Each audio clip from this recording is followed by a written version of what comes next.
Esther, le agradezco mucho. Bueno, vamos a acabar, muchachos, el día de hoy tenemos 2 horitas.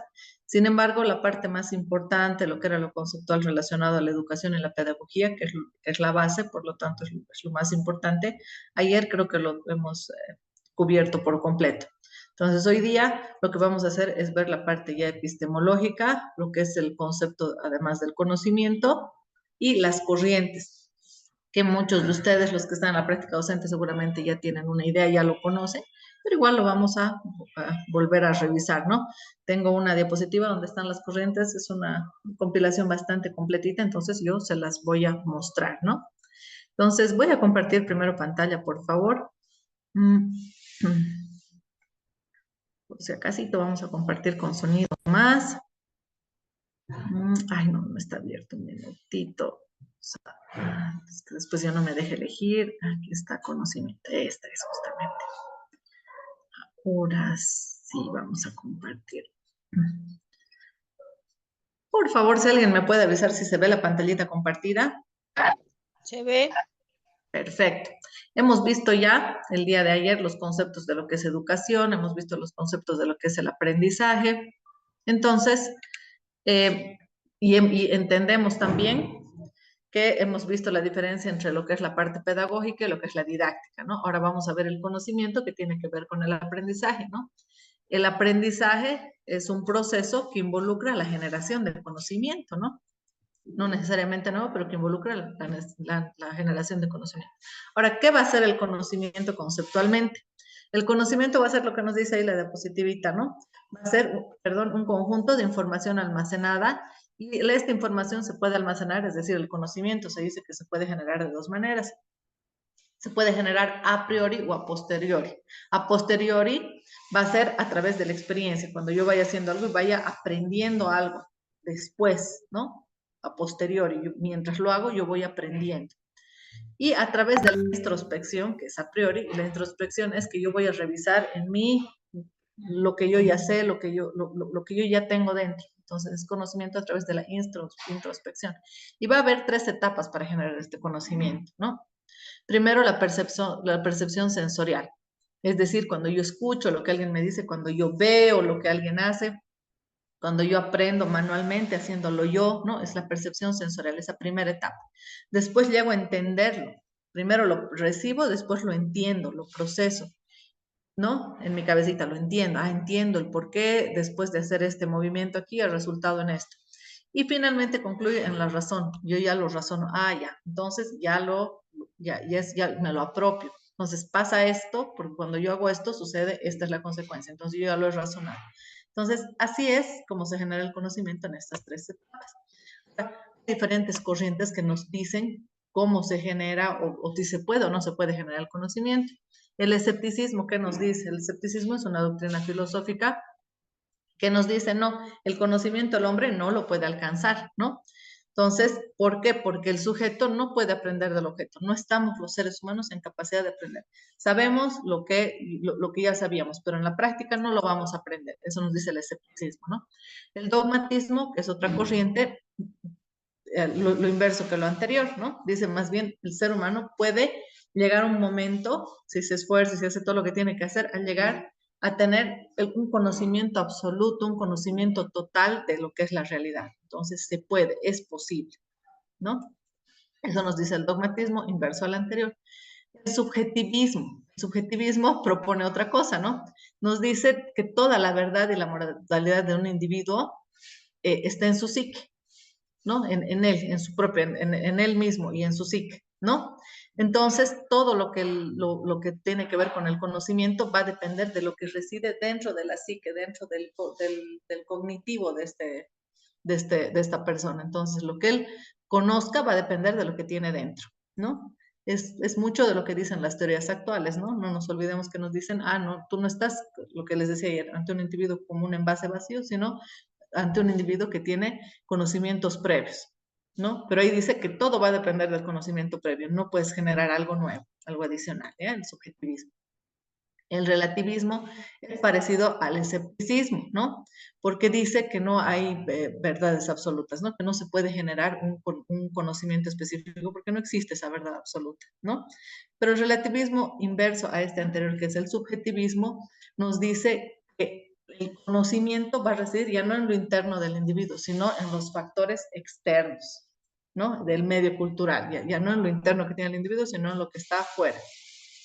Va a depender de la sociedad, de cómo me tratan otras personas, de lo que yo he visto, de la cultura, de todo aquello. Entonces, eso dice el relativismo. Ahora, el pragmatismo. El pragmatismo nos dice el conocimiento va a ser conocimiento siempre y cuando sirva para algo, siempre y cuando sea útil, siempre y cuando nos sirva, ¿no? Antes, las antiguas corrientes nos decían, el conocimiento puede ser solamente algo teórico, no necesariamente tiene que ser algo práctico, ¿no? Pero el pragmatismo nos dice, no, eso no es cierto, ¿no? El conocimiento va a ser importante solamente cuando sirva para algo, cuando sea de utilidad para el individuo. Entonces, ahí se va a considerar que hay conocimiento. En lo teórico no se considera que haya conocimiento, ¿no? Es decir, que para que haya conocimiento hay que verificar algo en la práctica y con los hechos. Eso nos dice el pragmatismo. El criticismo es de la filosofía de Kant, ¿no? ¿Qué nos va a decir? Dice, él nos dice ni lo uno ni lo otro, ni es solamente cognitivo, ni solamente es algo que se dé con la práctica. Vamos a nosotros utilizar una postura intermedia. Puede ser algo intermedio entre los dos, ¿no? El conocimiento puede ser, es algo intermedio, no es ni lo uno ni lo otro, específicamente. Ahora vamos a ver con estos tipos de diferentes conocimientos según las diferentes teorías filosóficas, vamos a ver las corrientes epistemológicas de lo que nos dicen que es el conocimiento, ¿no? Dice el racionalismo. ¿Qué va a decir el racionalismo? Es una posición epistemológica que dice que el pensamiento está en la razón y que la razón va a ser la fuente principal del conocimiento. Ahora quiero que puntualicemos estos dos conceptos. ¿Cuál es la diferencia entre pensamiento y cuál es la diferencia entre razón? El pensamiento puede ser solamente una idea que nos viene a la mente, ¿no? El pensamiento puede estar alimentado de ideas que nos llegan y ese es el pensamiento. La razón ya es cuando esa idea yo la comienzo a procesar. Entonces la comienzo a razonar. Esa es la razón, el procesamiento de esas ideas. Y el racionalismo nos dice eso, ¿no? Que el pensamiento en la razón es la fuente principal del conocimiento humano, para tenerlo claro, ¿no? El empirismo opuesto al racionalismo nos dice que no va a ser, que lo va a dejar de lado al pensamiento, ¿no? Sino que solamente va a ser la razón, ¿no? El origen del conocimiento, la razón a partir de la experiencia, que razone y lo aplique, eso va a ser. No va a tener nada que ver el pensamiento, la idea y la razón, sino la razón y la práctica. Yo lo razono y lo pongo en práctica y ahí recién voy a decir que he generado un conocimiento. El intelectualismo. El intelectualismo nos va a decir que tanto el pensamiento como la experiencia, ambos van a tener parte en la producción del conocimiento, parecido al anterior, pero es un intermedio, ¿no ve? Eso nos dice el intelectualismo. Y el aprionismo nos dice que la experiencia y el pensamiento, como considera que ambos, la experiencia y el pensamiento son fuentes de conocimiento, igual que los dos anteriores, ¿no? Pero dice que la relación entre la experiencia y el pensamiento son opuestos, es decir, que no tienen que funcionar juntos, que puede estar el pensamiento funcionar por su lado y la experiencia puede funcionar por otro lado. Y separados pueden generar conocimientos, pero tienen que funcionar ambos. En cambio, los otros nos dice primero es la razón y después es la experiencia, ¿no ven? Y el segundo, de hecho, le quita incluso el pensamiento, ¿no? Que son las ideas que vienen a mente. El subjetivismo y el objetivismo es otro tipo de corriente, ¿no?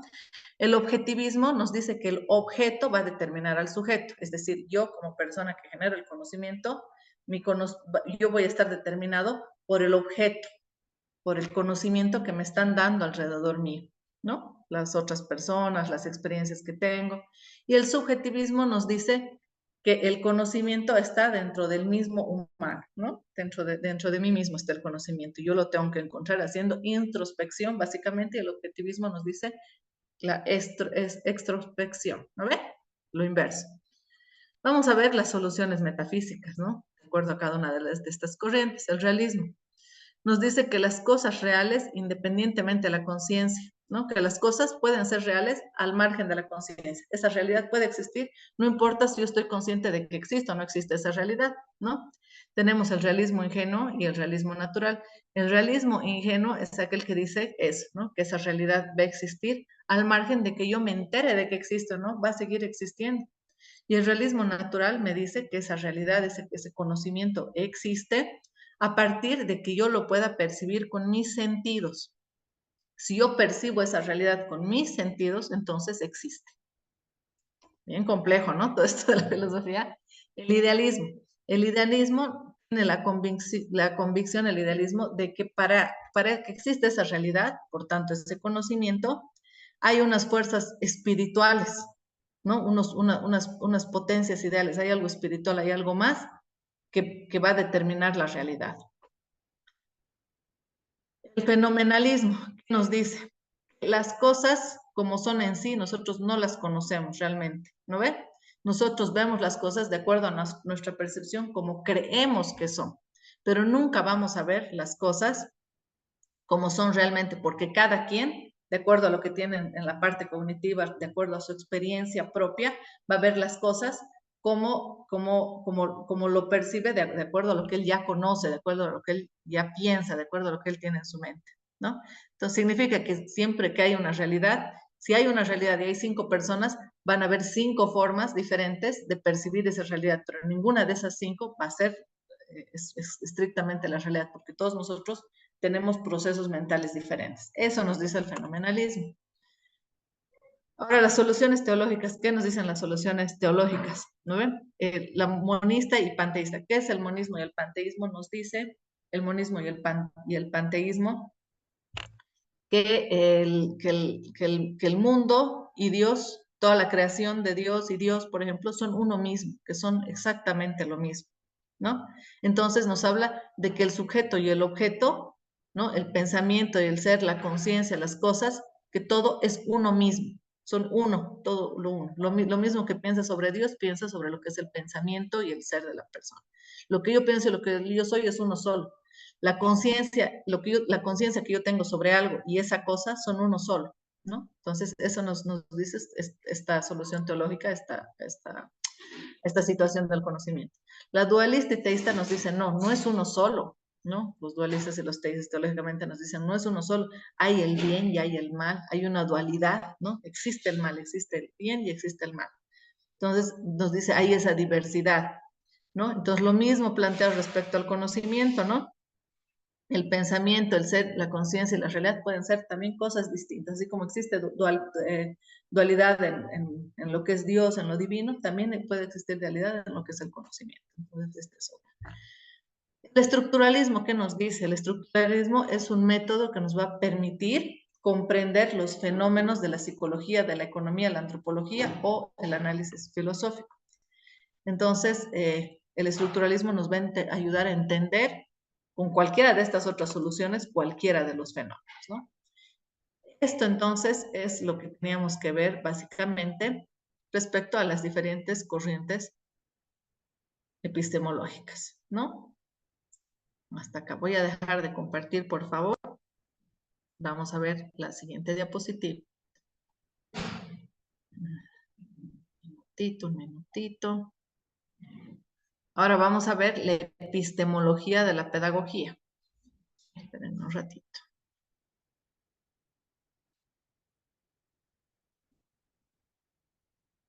Ya, ahora sí, ya sabemos, tenemos clarísimo lo que son las corrientes epistemológicas de lo que es el conocimiento, ¿no? Y tenemos clarísimo lo que es el conocimiento. Entonces, ahora vamos a ver qué es la epistemología. La epistemología es una ciencia que se encarga de conocer las cosas en su esencia y conocer las causas también para que se den esas cosas. Entonces, la epistemología está íntimamente relacionada al conocimiento, ¿no? Ahora lo que nos toca ver es cómo se une la epistemología a la pedagogía. Eso vamos a ver en esta diapositiva, ¿no? Entonces, la epistemología, para poder conocer ese objeto y las cosas, de la esencia de ese objeto y las causas de ese objeto, cuando agarra un objeto, que en este caso seguramente va a ser la pedagogía, primero que va a hacer la epistemología, va a estudiar sus aspectos históricos. Entonces, para la parte pedagógica va a estudiar los aspectos históricos del conocimiento que se tiene sobre pedagogía. Por eso es importante que nosotros hayamos visto, ¿se acuerdan ayer ese videito sobre la historia de la educación y la pedagogía? Entonces hay que estudiar los aspectos históricos. O sea, es necesario para conocer una situación particular o un evento o inclusive un modelo, ¿por qué? ¿De qué manera se ha llegado a este planteamiento actual? La historia entonces sí es importante. Tenemos que saber qué se ha hecho antes, qué necesidades se han generado para que las cosas sean como son ahora. Entonces, por eso es que la epistemología estudia los aspectos históricos del conocimiento. La epistemología también va a validar el conocimiento como si el conocimiento fuera científico, o sea, con un método científico. Esto que conozca sobre esa área, que en este caso va a ser la pedagogía, nos va a decir si ese conocimiento es científico. Y va a estudiar también el origen de ese conocimiento, de dónde sale el conocimiento actual que tenemos de la pedagogía, de dónde nació. Por eso remontarnos, ¿no? A Grecia, incluso a las culturas anteriores a Grecia, ¿no? Hemos visto en el videito, de dónde nace, dónde sale, dónde nace la pedagogía. Entonces es importante, porque si bien el nombre se lo rescató de Grecia, las prácticas relacionadas a lo que era la pedagogía, ya nosotros las teníamos de mucho antes, ¿no? De mucho antes, y especialmente es desde que las personas, los grupos, ¿no? Dejan de ser, empiezan a ser nómadas, ¿no? Dejan de moverse aquí para allá y se empiezan a quedar en un solo lugar. Entonces ahí se comienza a generar lo que es la educación y para la educación se comienza a generar un método, una forma de educación, ¿no? Que es compartida por todos, que es compartida por la mayoría de las personas. Entonces, en ese momento se empieza a generar formas de educación y ahí tenemos la aparición de la pedagogía. Si bien no se llamaba pedagogía, pero tenemos los primeros indicios de lo que es pedagogía. Cuando empezamos a volvernos, ya dejamos de ser nómadas y nos volvemos sedentarios, ¿no? Y empezamos a establecernos como personas nosotros en un solo lugar, en un solo espacio. Porque empezamos a tener actividades de agricultura, de siembra, y eso nosotros tenemos que irlo enseñando a las siguientes generaciones, ¿no? Educando para que nuestra sociedad sobrevive en el tiempo, eso habíamos dicho ayer, ¿no? Entonces es importante conocer este origen. Epistemología, ¿qué preguntas va a tratar de responder entonces? Nos va a decir qué es el conocimiento. Lo hemos visto en la teoría positiva, nosotros lo tenemos bastante claro que es el conocimiento, y de acuerdo a las diferentes corrientes epistemológicas hemos visto que el conocimiento se forma o se genera de diferentes maneras, ¿no? De diversas maneras, no es tan sencillo. Nos va a decir la epistemología también cómo verificamos si lo que entendemos nosotros es verdad. Hemos visto que hay algunas corrientes de la epistemología en la anterior diapositiva que nos dicen, no porque tú lo veas así, significa que tú tienes el conocimiento tal cual es la verdad. Tú no tienes el reflejo total de esa verdad. Puede ser que tú veas de acuerdo a tu perspectiva una realidad distorsionada. Todos vamos a tener una forma diferente. Entonces, para eso hay un método y tiene que verificar mediante un método la epistemología que hemos visto ayer, el último método que nos mencionaba la otra diapositiva, para verificar si eso es verdad o no es verdad. Y la epistemología también nos va a dar respuesta a cómo razonamos, a cómo hacemos el raciocinio para llegar a esas conclusiones, para llegar a esas respuestas, cómo se razona. Todo eso nos va a decir la epistemología.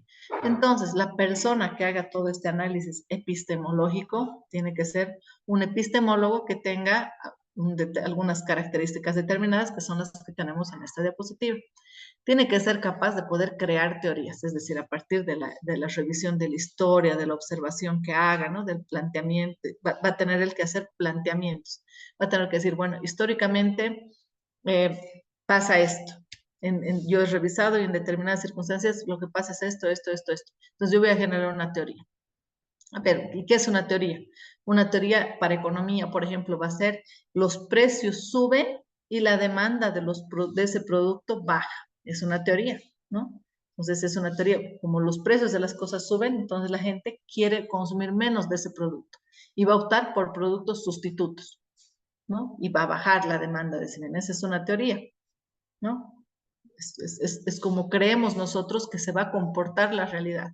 Entonces, aplicamos estas teorías para en base a esas teorías luego a hacer propuestas, ¿no? Ah, entonces, como yo sé que si subo el precio del té, la gente va a bajar la demanda del té y va a empezar a consumir un producto sustituto que es el café, porque siguen el mismo precio, entonces yo quiero que esta población consuma más café y menos té. Entonces, lo que voy a hacer es subir el precio del té, porque esta teoría me dice que ante el aumento del precio de esto, este consumidor va a optar por consumir un producto sustituto. Esa es una teoría.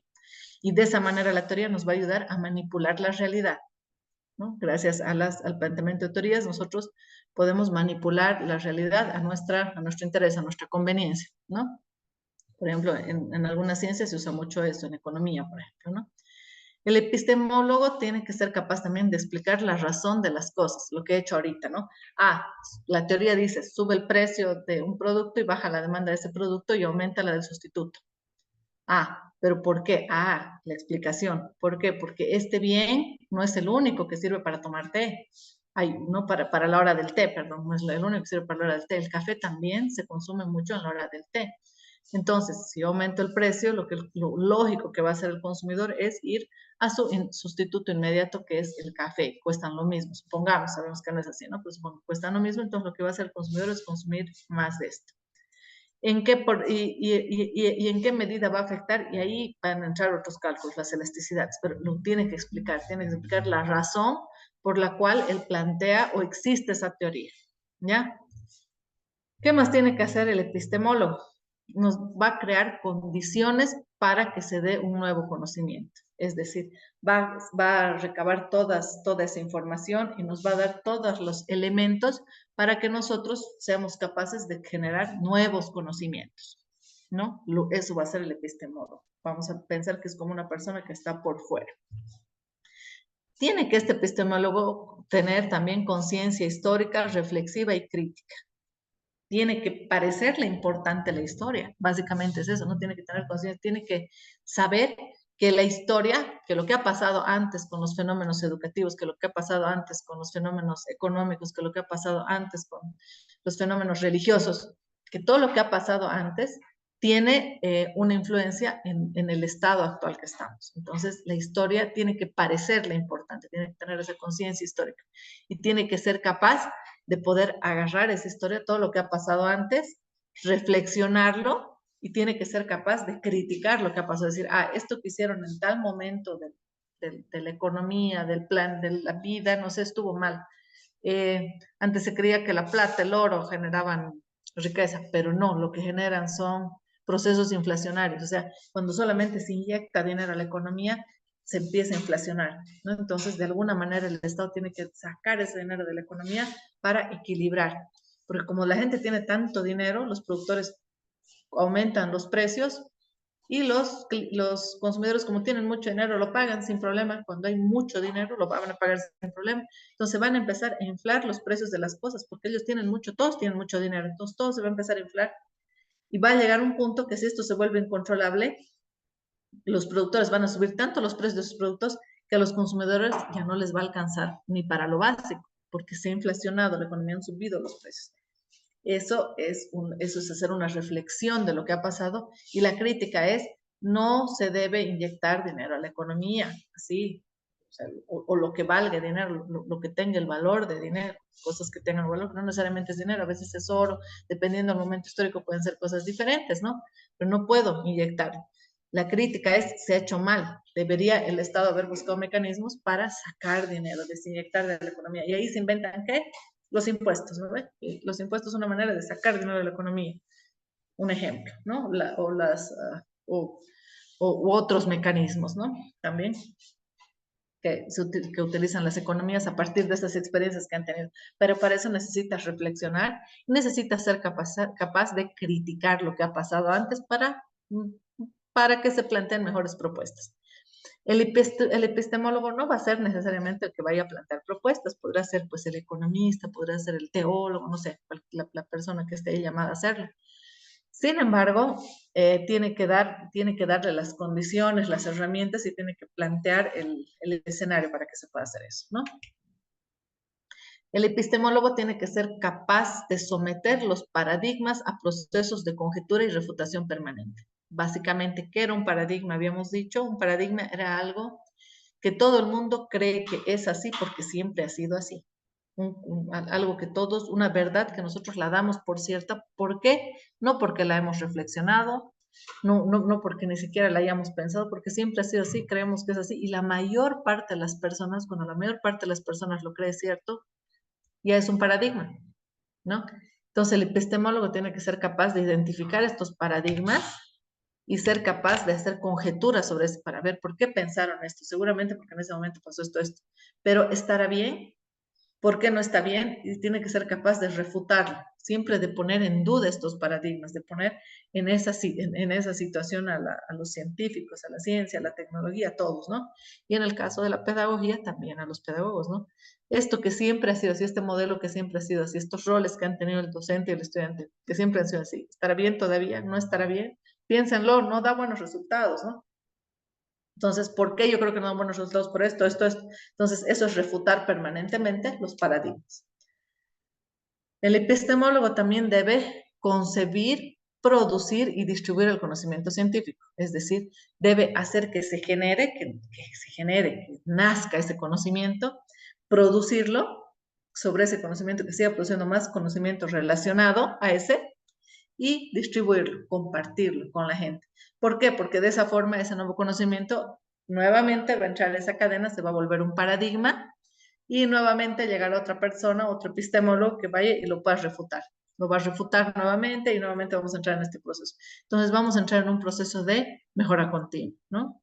¿Por qué? Porque el mundo es vivo. El mundo es vivo y siempre está en constante cambio. Y el llamado a romper esos paradigmas, hacer esos cambios, es este perfil de persona, ¿no? Ahora, la pedagogía. La pedagogía, ya hemos visto lo que es, hemos visto dos veces en dos diapositivas el día de ayer lo que es la pedagogía, que es nuestro módulo, pero aquí así lo vamos a ver bien chiquitito, ¿no? Sí, ya hemos visto a detalle lo que es, pero aquí bien chiquitito. Va a ser una teoría práctica que busca generar aprendizaje a través de métodos y modos de acción. Entonces, la pedagogía básicamente va a ser algo teórico que nos va a plantear cuál es la mejor forma de generar aprendizaje. Algo teórico nos va a decir teóricamente, de esta manera es la mejor manera en que se puede generar aprendizaje, ¿no? Ahora, la pedagogía y la historia. Habíamos dicho que es importante para hacer un análisis que se pueda tener conciencia de la historia, ¿no? Y darle importancia a la historia. Eso es tener conciencia sobre la importancia de la historia, ¿no? Entonces, cuando para la pedagogía nosotros vamos a revisar la historia, tenemos que revisar cuál ha sido históricamente la relación que ha tenido el maestro con el estudiante, históricamente, porque eso es importante. Sabemos que el hecho educativo, o sea, el aprendizaje, la generación del conocimiento, se da con dos actores principales. Uno es el docente y el otro es el estudiante. Y entre estos dos hay una relación. El día de ayer habíamos dicho que siempre hay implícita, aunque sea democrático, hay implícita una relación de poder, ¿se acuerdan? Una relación de poder porque yo, como docente o la institución o quien sea, está tratando de influir sobre este individuo que tiene sus conocimientos, su forma de pensar para cambiarlo, para modificarlo. Entonces, eso es ejercer poder. No importa que haya sido democrático el que él haya decidido participar de esta modificación de su propio ser, ¿no? Aunque haya sido así, hay una relación de poder porque este está modificando a este y este no se está modificando a sí mismo necesariamente, ¿no? Entonces, siempre hay algún tipo de relación entre el docente y el estudiante particularmente, que son los dos actores principales para que se dé el hecho educativo. Entonces, hay que analizar históricamente cuál ha sido esa relación antes, quién era el principal en el proceso de enseñanza-aprendizaje, el docente o el estudiante. Después, a partir de qué momento históricamente pasó el estudiante a ser más importante y así, ¿no? Eso es lo que hay que analizar, ¿no? Hay que analizar también cómo eran las instituciones y cómo son ahora. Lo que les decía el otro día, ¿no? Hay que analizar, por ejemplo, ha habido un cambio brusco, ¿no? Para la historia de la educación que ha sido la época industrial, ¿no? Donde se ha creado un paradigma y el paradigma que nos decía que ese sistema educativo, como nos plantea la época industrial, es el mejor y es el más adecuado. Aunque nuestra realidad haya cambiado, aunque ya no hay una única forma de generar riqueza, antes solo podías generar riqueza, que nos decía la economía, con la tierra, trabajo y el capital. Era la única forma de generar riqueza, ¿no? Entonces la tierra, que el agricultor cultivaba, el trabajo, cuando el agricultor ponía trabajo en la tierra, y el capital, que era la inversión, con lo que él compraba sus semillitas, el dinero, ¿no? Sus cosas. Y cuando íbamos a las fábricas, seguía estando el trabajo inmerso para generar el capital. eh, seguía estando el capital, seguía estando el trabajo y seguía estando la tierra, que eran los medios, ¿no? No sé, los metales que habían extraído, el plástico, la goma, no sé, lo que sea, que ellos estaban transformando en esas industrias. Pero actualmente se sabe que no es tierra, trabajo y capital, no son los únicos recursos que generan riqueza. Que también genera riqueza, va a generar riqueza el conocimiento, ¿no? Avances tecnológicos, las mejoras tecnológicas van a generar, eh, van a generar riqueza. Entonces, a pesar de estos cambios, se sigue manteniendo el sistema educativo de la época industrial, ¿no? Eso es razonar para tratar de romper un paradigma, ¿no? Ahora, bien difícil porque es a nivel mundial que se ha establecido este sistema educativo, ¿no? Entonces, hay que ver eso, cómo es la institución, cómo ha evolucionado a lo largo del tiempo también la institución, ¿no? La formación del saber pedagógico. ¿Cómo se forma el saber? ¿Cómo creemos nosotros que se forma ese saber, ese conocimiento? Antes se creía que los estudiantes eran envases vacíos, ¿no? Y que el docente venía y iba a llenar ese envase con lo que él le daba la gana y lo que él creía pertinente. Ahora se cree que ese conocimiento se genera de una forma distinta, ¿no? Que todos tenemos un conocimiento previo, y hemos visto, ¿no? Como nos decía Auswell, como nos decía Piaget, todos tenemos un conocimiento previo, y sobre ese es que hay que trabajar para generar nuevo conocimiento, pero yo no puedo meterle lo que quiere, tiene que ser algo que vaya acorde a su cultura, acorde a lo que él cree, a sus creencias, acorde a su experiencia previa, ¿no? Entonces, eso. Es necesario también evaluar cómo ha sido la metodología que se ha aplicado antes, ¿no? Y qué conceptos se manejaban pedagógicamente. Por ejemplo, antes la metodología era, yo me sentaba como docente y les decía, ellos tenían que quedarse calladitos en todas las clases que teníamos, ¿no ve? Y sí o sí era presencial.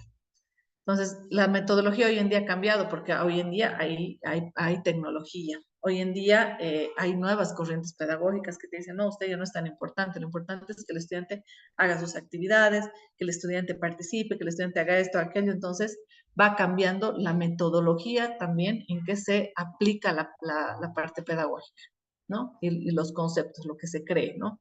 Lo que se cree que es el docente, lo que se cree que es el estudiante ha cambiado, ¿no? Y con esto vamos a rescatar las mejores prácticas pedagógicas antiguas y y plantear a partir de ellas algo mejor, algo nuevo, ¿no?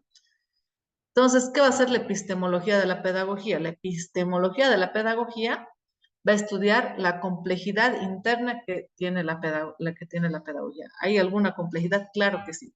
Hemos dicho ya que las nuevas teorías nos dicen el pensamiento no es algo solamente cognitivo, es algo multidireccional, entonces es algo complejo, es algo biológico, es algo cultural, ¿no?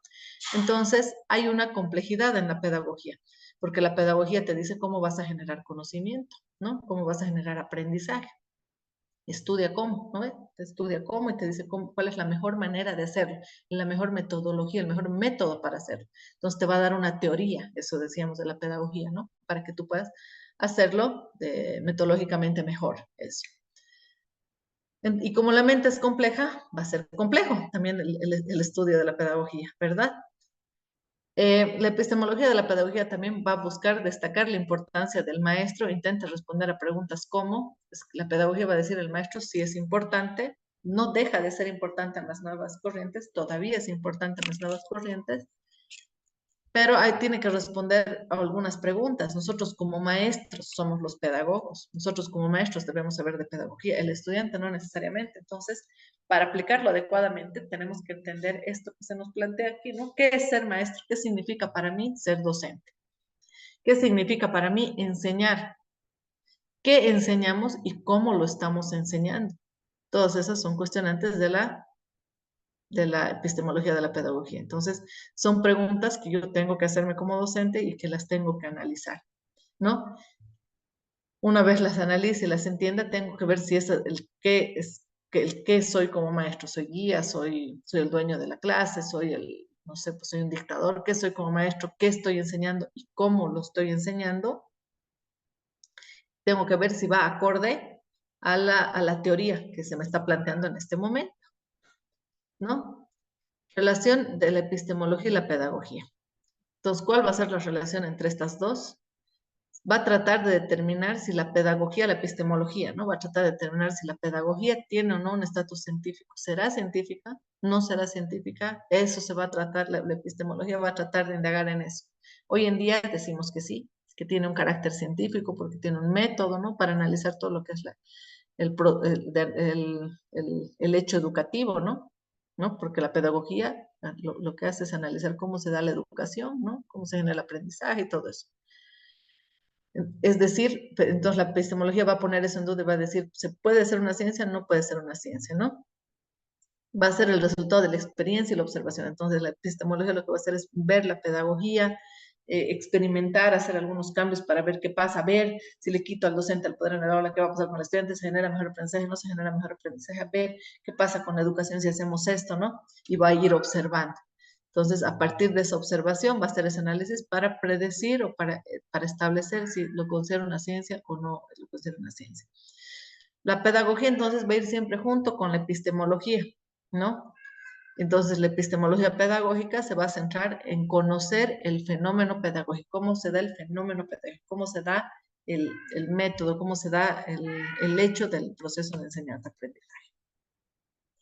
También va a haber una epistemología, no solo de la pedagogía, va a haber la epistemología de los docentes, que si la epistemología está poniendo en duda todo, si la pedagogía es una ciencia, hace análisis históricos, hace experimentación, y hace observación, y hace estimaciones, y propone teorías, eso hemos dicho que hace la epistemología hace un momento, ¿no? Entonces, si la epistemología hace todo esto, con la ciencia, la pedagogía, lo hace también con los docentes. Entonces, ¿qué va a analizar la epistemología de los docentes? Mantiene sus principios, sus reglas propias, mantiene sus referencias, el docente, porque todo docente tiene una referencia, ¿no? Tenemos un referente teórico. Nosotros podemos tener Tobón, digamos, podemos tener, no sé, Piaget, tenemos que tener un referente. Mantenemos nuestros principios, las reglas propias que tenemos, las referencias, nuestros referentes, los conocimientos que tenemos, la epistemología como docentes, la epistemología va a analizar si han sido construidos en sus vivencias personales y profesionales o cómo han sido construidos, lo va a ir a analizar. Va a ir a analizar también si el docente en su práctica pedagógica tiene en cuenta los intereses de los estudiantes, las potencialidades de los estudiantes, los saberes que ellos ya tienen, sus culturas, su ideología y las ideologías. Y será importante, o sea, ¿qué establece nuestro modelo pedagógico?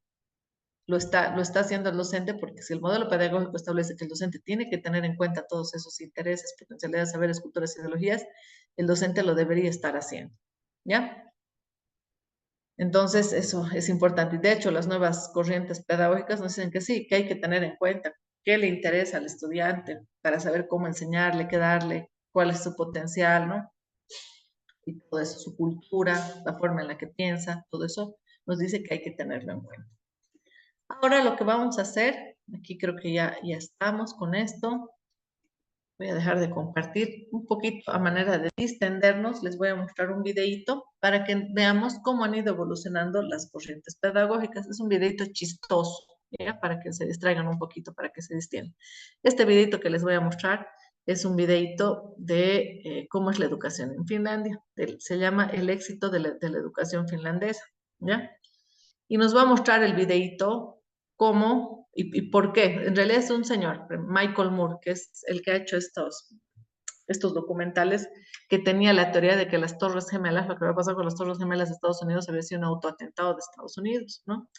Y él también ha hecho documentales sobre otras cosas. Entre ellas está está este tema en particular del éxito educativo de Finlandia. Ha habido un año en particular que Finlandia ha sorprendido al mundo.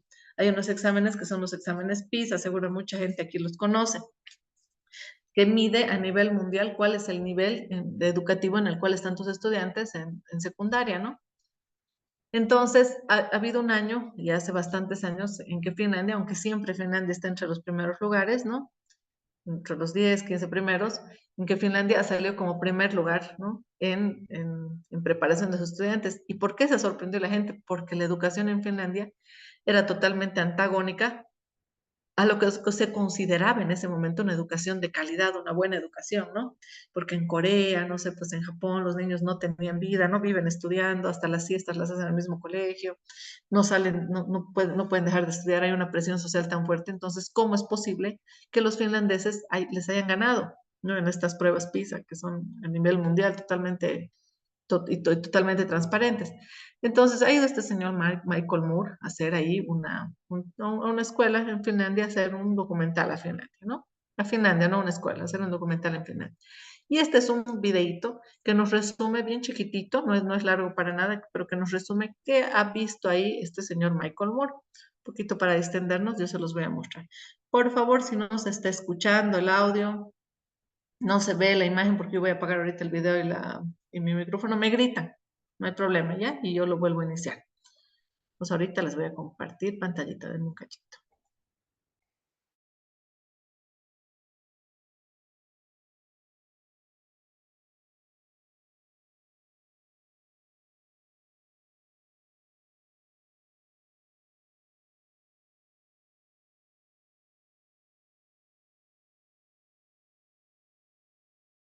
Finland is ranked at or near the top of having the best educated students in the world, which left everyone wondering, really? Finland? These are the people who gave us the Air Guitar Championship and the sports of cell phone throwing and wife carrying. These are the geniuses that cracked the code to good education? I mean, how is it that the kids in Finland are ahead of the rest of the world? So here's what happened. Back in the day, Finland's schools sucked on the level that ours suck on. When they tested the world's kids, both Finland and us were usually about the same, somewhere down the list of nations. But Finland didn't like that. So they tried some new ideas, and in no time, Finland shot to the top of the world. Their students were number one. How did they do that? That was the one question I wanted an answer to, and I went straight to see the enemy's Minister of Education. Before I could say anything, she blurted out their top secret. They do not have homework. Wait, so you reduce the homework you give them at school? Yes. They should have more time to be kids, to be youngsters, to enjoy the life. How many hours of homework did you get last night? About 10 minutes or something. 10 minutes of homework? Yeah. Maybe 15 minutes or 20 minutes. 20 minutes, but not 20 so minutes? much. Yeah. Well, if I would have done the homework, I think it would be like 10 minutes tops. Usually I don't really do homework that much. The whole term homework is kind of obsolete, I think. In that way that... Your homework is obsolete. Yeah. In that way that these kids, they have a lot other things to do after school. Like what? Like being together, like being with a family, like doing sports, like playing music, like reading. So they have no homework. What if all they want to do is climb a tree? They could climb a tree. Yeah, they can climb a tree when they learn how to climb a tree. But they'll end up, while climbing the tree, probably finding out about different insects, and they can come to school next day, tell me about what they found.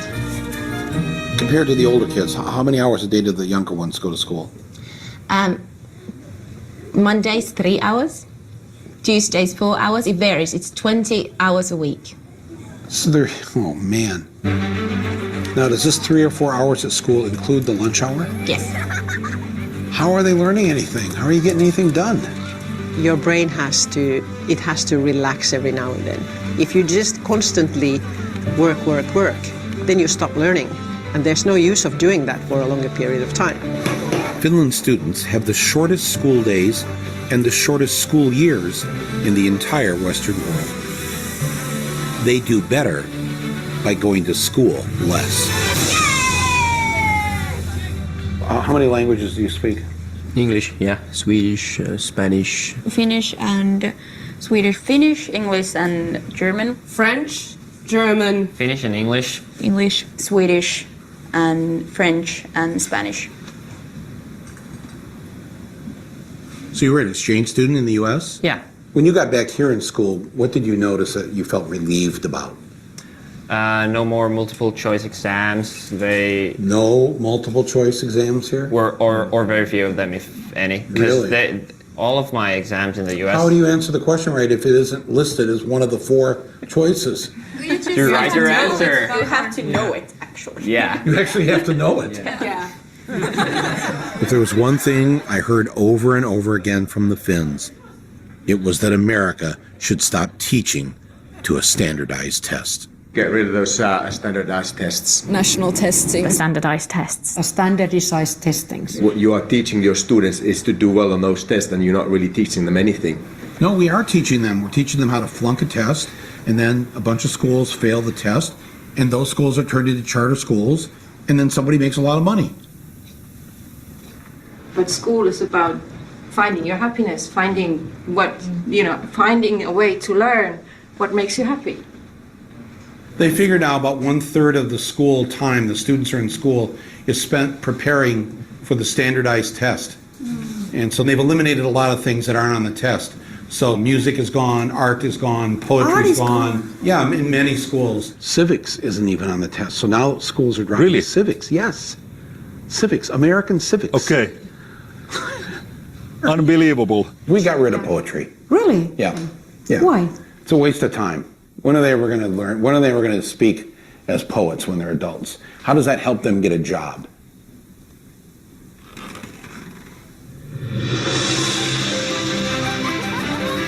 We try to teach them everything that they need so that they could actually use their brain as well as they can, including PE, including arts, including music, anything that can actually make brain work better. The children need to be baking, they should be singing, they should be doing art and going on nature walks and doing all these things because there's this very short time that they're allowed to be children.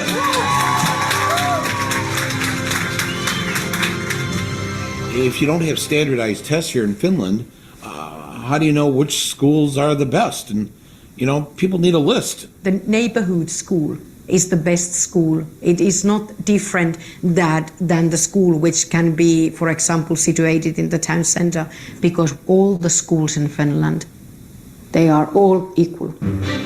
When we move to a new city, we never ask where the best school is. It's never a question. So nobody has to shop for schools. There's nothing different in any of our schools. We're all the same. It is illegal in Finland to set up a school and charge tuition. That's why, for the most part, private schools don't exist. And what that means is that the rich parents have to make sure that the public schools are great. And by making the rich kids go to school with everyone else, they grow up with those other kids as friends. And when they become wealthy adults, they have to think twice before they screw them over. In the United States, education is a business. There are corporations making money. Here, it's so student-centered that when we had to redo our playground, they had the architects come in and talk to the kids. Were they listened to? Yes. There are things on our playground that the students really wanted. Being in school here is more independent. We're treated more like adults than in the United States. Yeah. I mean, we don't need a hall pass to go to the bathroom during class. Yeah. We'll see students commuting on the subway, even as young as 7, and going on their own to school. When I started doing teacher training practice back in the US, I was in these certain neighborhoods teaching these kids and telling them, you can be anything you want to be when you grow up. This is kind of a lie. And when I came to Finland, a lot of my teaching is based on what the kids want and what they see for their future. So it doesn't feel so false to say you can really be whatever you want to be when you grow up, because they're making it happen already. They already have such power.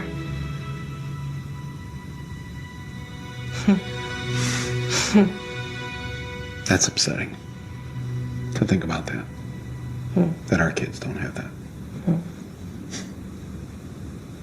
That's really beautiful. It's not that we have figured out something that nobody else has done in education. That's wrong. Many of these things that have made Finland perform well in education are initially American ideas. We try to teach them to think for themselves and to be critical to what they're learning. We try to teach them to be happy person, to be respect others and respect yourself. You're concerned with their happiness. Oh yeah. What the hell do you teach? I teach math. So the math teacher says the first thing out of your mouth of what you wanted these students to get out of school was to be happy, to have a happy life. Yeah. And you're the math teacher. Yeah. When do they have their time to play and socialize with their friends and grow as human beings? Because there's so much more life around than just school. You want them to play? I want children to play. And that was the principle. I'm planting the American flag right here in the middle of your school and claiming this great idea for us. Thanks for stealing it. Yeah, that's how we roll.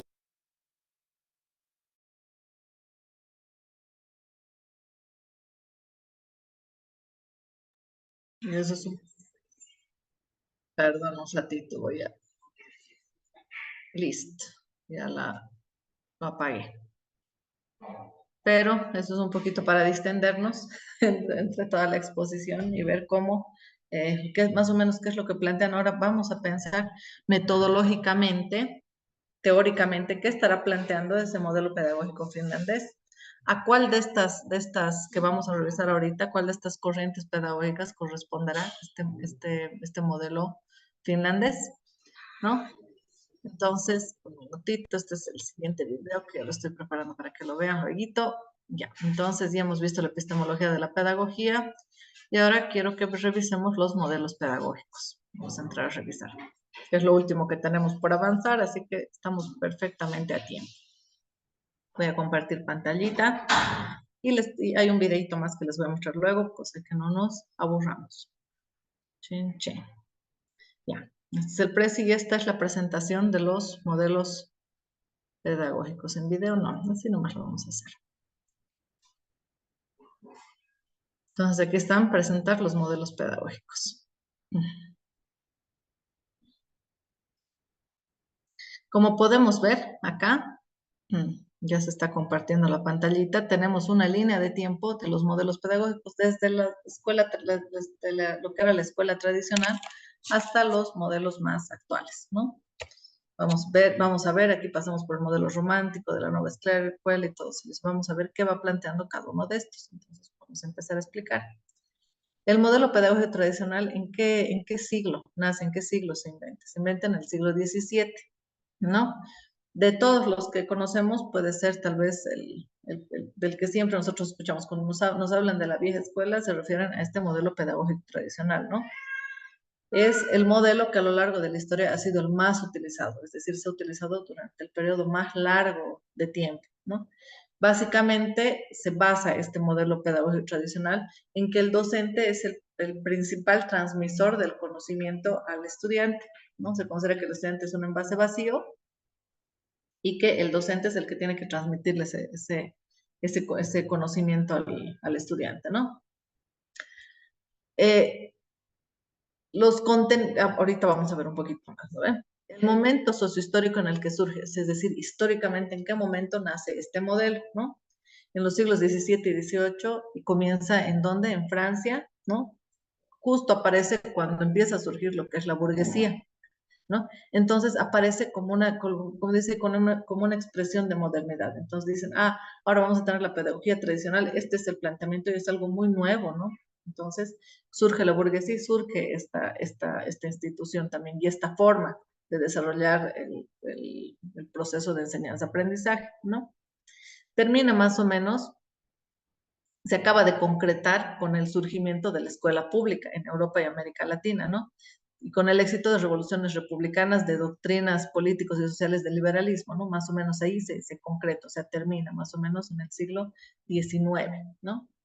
cuando aparece el liberalismo, porque ahí aparecen también nuevas ideas, ¿no? ¿Cuál es la relación pedagógica que este mantiene? Cuando hablamos de relación pedagógica, generalmente nos vamos a referir a lo que es el docente y el estudiante, que son los dos actores principales del proceso de enseñanza-aprendizaje, ¿no? Entonces, ¿cuál es la relación en esta escuela tradicional que van a mantener tanto docente como estudiante?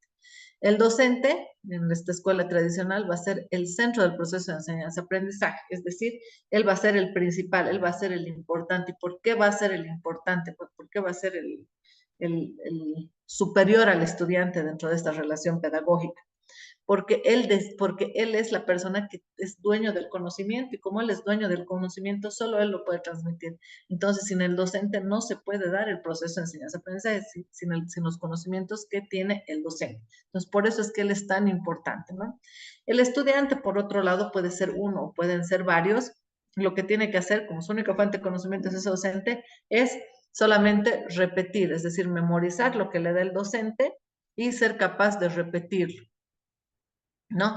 En ese momento de la escuela tradicional se promueve solamente el conocimiento desde el aspecto teórico, es decir, teóricamente lo que me diga el docente yo lo pueda repetir de memoria, ¿no? Entonces, no estamos en una relación horizontal entre docente y estudiante, sino que hay una relación vertical, docente encima, estudiante abajo, no hay una relación horizontal, ¿no? Entonces, docente emite la información y el alumno solo recibe, pero no hay vuelta en esa comunicación, ¿no? ¿Qué tipo de contenidos son los que se transmiten en esta escuela tradicional?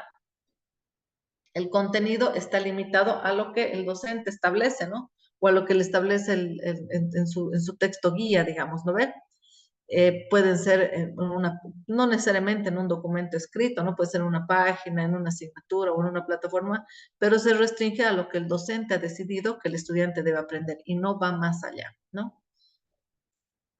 Entonces, esa es una de las características. No significa que la escuela tradicional hoy día no se desarrolle, volviendo a esta parte de contenidos. Como ven ahí, los ejemplos que da puede estar incluso en páginas web, puede estar en plataformas, pero puedo seguir desarrollando el modelo tradicional, ¿no? No significa que no, porque lo único que promueve no es que la información esté en papel, sino que lo que está promoviendo es que la única información que va a ser evaluada y que va a ser válida es la que da el docente. No se permite que el estudiante vaya en búsqueda de conocimiento, sea libre. Tampoco se permite que el estudiante critique lo que es el conocimiento que se le está dando. Él solo lo tiene que recibir, no tiene que hacer más nada con eso, ¿no? ¿Qué estrategias se usan generalmente? Es eminentemente expositivo, ¿no? No importa que durante todo el semestre tengan 30 clases, el docente va a exponer en todas, ¿no? La evaluación del aprendizaje reproductivo, es decir, la memoria. Lo que yo les he dicho a los estudiantes como docente, yo tengo que ver que ellos lo reproduzcan el momento que yo los voy a evaluar en la hoja, ¿no ven? La relación del profesor-alumno es autoritaria, es decir, el docente es autoritario, él es el único que decide qué se hace, cuándo se hace, cómo se hace, él es el dueño de la nota del estudiante, ¿no? Y entonces, esos son los tipos de estrategias básicamente que se van a usar. Vamos a pasar al siguiente modelo, que es el modelo romántico. El modelo romántico más o menos aparece en el siglo XVIII. No es estos modelos en particular que uno nace, termina y a partir de ese momento nace el siguiente. En paralelo, los modelos, estos paradigmas ya se van muriendo. Entonces, en paralelo ya van apareciendo los nuevos planteamientos, pero comienzan a agarrar fuerza después de que acaba de desaparecer el anterior, digamos, ¿no? Y como les digo, no siempre desaparece, a veces viven todavía, conviven, ¿no? En las mismas sociedades por muchísimo tiempo más, ¿no? El modelo pedagógico romántico o experiencial es este que aparece en el siglo XVIII entonces, ¿no? Aquí las cosas empiezan a cambiar un poco, ¿no? Entonces aquí dicen, la forma de aprender no tiene que estar así, tan encuadrada, tan planificada. Debería ser algo más espontáneo, debería ser algo más natural, algo que se dé de manera natural, ¿no? Y básicamente no debería definirlo el docente, sino que debería basarse lo que va a aprender el estudiante, debería basarse en cuáles son sus motivaciones del estudiante, qué es lo que a él le gusta, qué es lo que a él le parece mejor aprender, ¿no? Entonces, uno va a aprender el estudiante va a aprender siempre y cuando él tenga interés real por esa cosa que se le está enseñando, y va a aprender haciendo las cosas, él va a aprender haciendo. Si él quiere aprender, no sé, pues, si él quiere aprender a hacer, no sé, pues, banquitos de madera, entonces él va a aprender haciéndolo, experimentando a través de la experiencia. Eso nos dice el modelo romántico de experiencia. No va a aprender a partir de solamente de lo que escuche del docente, ¿no? ¿Cuál va a ser la relación pedagógica que va a existir entre el docente y el estudiante? El maestro es un auxiliar del alumno, es decir, mientras él está experimentando, el docente va a ir viendo, lo va a ir guiando, le va a decir qué tiene que hacer, ¿no? Pero el estudiante se va a poder expresar libremente, ¿no? Entonces, ¿quién va a ser aquí el principal dentro del proceso de enseñanza-aprendizaje? Va a ser el estudiante, ¿no? Va a ser el estudiante que él va a ser el que va a tomar el rol activo para generar el aprendizaje haciendo. El momento histórico en el que surge es lo que ya hemos dicho, ¿no? Pero en otro lugar, no en Francia, esta nace en el Reino Unido, ¿no? En el siglo XVIII, como ya habíamos dicho, y es como antagónico, es como una reacción al modelo tradicional. No les parecía bien el modelo tradicional, entonces nace esto como reacción, ¿no? Que dice que los alumnos no deberían ser pasivos y sus ideas son importantes, ¿no? Porque todas las personas nacemos como buenas, todas las personas tenemos motivaciones y cosas buenas que se pueden explotar, ¿no? Entonces, lo que necesitas tú es, habíamos dicho que el modelo tradicional muere justamente cuando se da la revolución, cuando aparece este nuevo pensamiento económico, ¿no? Que es el que tiene que ver con el liberalismo. Entonces, aquí este nuevo modelo pedagógico nos plantea, esta nueva corriente pedagógica nos dice eso, hay que darles libertad, ¿no? A los estudiantes, ellos tienen que ser libres de poder elegir qué van a aprender de acuerdo a sus intereses y a las fortalezas que ellos tengan, ¿no? Es decir, promueve este modelo, enseñar a los niños, pero en libertad, ¿no? Y viene también, lógicamente, con esos ideales que luego van a producir ese quiebre, ¿no? Económico también, y que van a repercutir en lo que es luego la corriente económica liberalista, ¿no? De la corriente económica liberalista que luego se ha aplicado en muchos lugares, ¿no? Muchos países de los más desarrollados, que se consideran los más desarrollados económicamente del mundo, ¿no? Los de mayor crecimiento, ¿no? Después, ¿qué contenidos se privilegian? Aquí en esta escuela es algo ya demasiado libre que vemos, ¿no? No hay contenidos mínimos, como el estudiante es el que tiene que ver de acuerdo a lo que le gusta, a sus propias capacidades, sus intereses, lo que tiene que avanzar. Entonces, no hay un contenido mínimo que deban avanzar, ¿no? Se dice que de manera natural el niño va a buscar siempre aprender y desarrollarse desde que nace. Entonces, después de que acaba su primera infancia, el niño va a continuar con este proceso y va a ir aprendiendo de forma espontánea, solito va a ir aprendiendo las cosas de manera natural, ¿no? Y no necesitamos darle una secuencia ni nada, totalmente libre. ¿Qué tipo de estrategias se usan? Como el estudiante va a aprender solito, de acuerdo a sus intereses, lo único que hay que darle es esa libertad para que él pueda hacer lo que quiere. Ahí vemos, por ejemplo, estas aulas, como se ven ahí en el dibujito, ¿no? Aulas donde hay varias opciones y el niño o el estudiante se acerca a donde más le interese, de acuerdo a sus capacidades, y va él escogiendo lo que va a hacer. Entonces, además, dentro de las estrategias, aquí no se evalúa, en el modelo tradicional se evalúa con exámenes, se evalúa la memoria, la capacidad de repetición que se tiene, ¿no? De memorización de lo que el docente ha dicho. Acá no. Acá en realidad se dice, es mejor que no se los evalúe a los estudiantes porque es más cualitativo. El docente tiene que ser observador y ver en qué nivel está, cómo está el estudiante, pero cualitativamente, no ponerle un número. Eso nos dice, ¿no? Después vamos a pasar al siguiente y es el modelo pedagógico de la nueva escuela. Más o menos aparece a finales del siglo XIX y principios del siglo XX, ¿no? En ese momento surge. También surge como una reacción a la escuela tradicional, surge más o menos cerquita al anterior, muy cerquita, ¿no? Porque todavía el modelo tradicional estaba todavía vivo, ¿no? Todavía se estaba aplicando en muchos lugares del mundo. Entonces, este modelo pedagógico de la nueva escuela nos dice que, al contrario del modelo tradicional, nos dice que el que debería ser el centro, donde el docente era el centro del proceso de enseñanza-aprendizaje, nos dice no, el centro del proceso de enseñanza-aprendizaje tiene que ser el estudiante, ¿no? Y el maestro ya no va a ser la única autoridad, no va a ser el más importante, no es el único, además, el que tiene conocimiento, ¿no? Lo que él tiene que hacer es más bien motivarlos a los chicos en el aula y estar al servicio de lo que a ellos les interese, ¿no? Para ayudarlos a desarrollar sus capacidades. Y el docente tiene que reconocer que él es el más importante dentro del proceso, que él es el sujeto activo, ¿no? Entonces, el estudiante va a pasar a tomar el rol principal, ¿no? Va a ser entonces aquí el docente, va a ser un facilitador del aprendizaje, va a guiar, va a acompañar, ¿no? Es decir, si el estudiante no está pudiendo algo, entonces ahí se le va a acercar y le va a decir, te aconsejo que entres a esta página y revises, te doy este tip para que hagas esta cosa, te hago algo. Es decir, va a ser más su amigo, ¿no? Eso. No significa que el docente que va a dejar de tener un rol importante dentro del proceso de enseñanza-aprendizaje, va a tener todavía un rol importante, pero ya no de transmitir conocimientos, sino lo que él tiene que darle es un ambiente seguro, es un ambiente donde el niño se sienta cómodo, donde el estudiante se sienta cómodo, ¿no? Básicamente eso, ¿no? Sin necesidad de regularlo.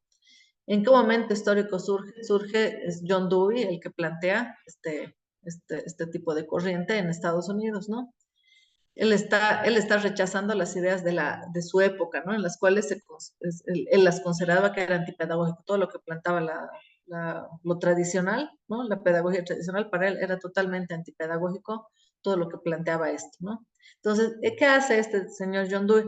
Va a reunir un grupo de docentes, ¿no? Y este grupo de docentes que va a reunir van a hacer un análisis de lo malo que tiene la escuela tradicional, ¿no?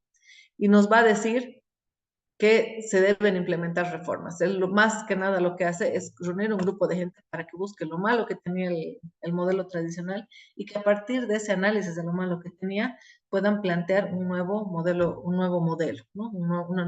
Que puedan plantear entre ellos una nueva corriente pedagógica como una reacción a la escuela tradicional, ¿no? Nos dice que la escuela, él es el primero que lo plantea de esa manera, está preparando a los estudiantes para que se puedan desarrollar en sociedad, ¿no? Y por tanto, los contenidos que se aprenden en la escuela deberían tener una relación con lo que pasa en la sociedad, con las experiencias que tenemos en la vida, no necesariamente solo académicas, ¿no? Pero sí con las experiencias que tenemos también con nuestra comunidad y con todo aquello, ¿no? Entonces, la escuela nos tiene que preparar un poquito, como veíamos en este video, ¿no? Para la vida, para la naturaleza, ¿no? Entonces, nos dice que se va a organizar de lo simple a lo complejo y de lo real a lo abstracto. Es decir, de lo simple vamos a ir de las cosas más sencillas a las más complejas. De lo real vamos a ir a lo abstracto, lo vamos a pensar y lo vamos a volver abstracto. El uso de estrategias que tenían se basa en que el alumno tenga experiencias directas, es decir, si queremos que aprenda a ser un carpintero, vamos a directamente darle una sierra, directamente le vamos a dar manera, es decir, que tenga una experiencia directa con lo que necesitamos que él aprenda, ¿no? Entonces, el estudiante va a solucionar problemas a partir de algo que le planteemos, pero va a solucionar problemas en una realidad, en una situación lo más parecida a su realidad, ¿no ven?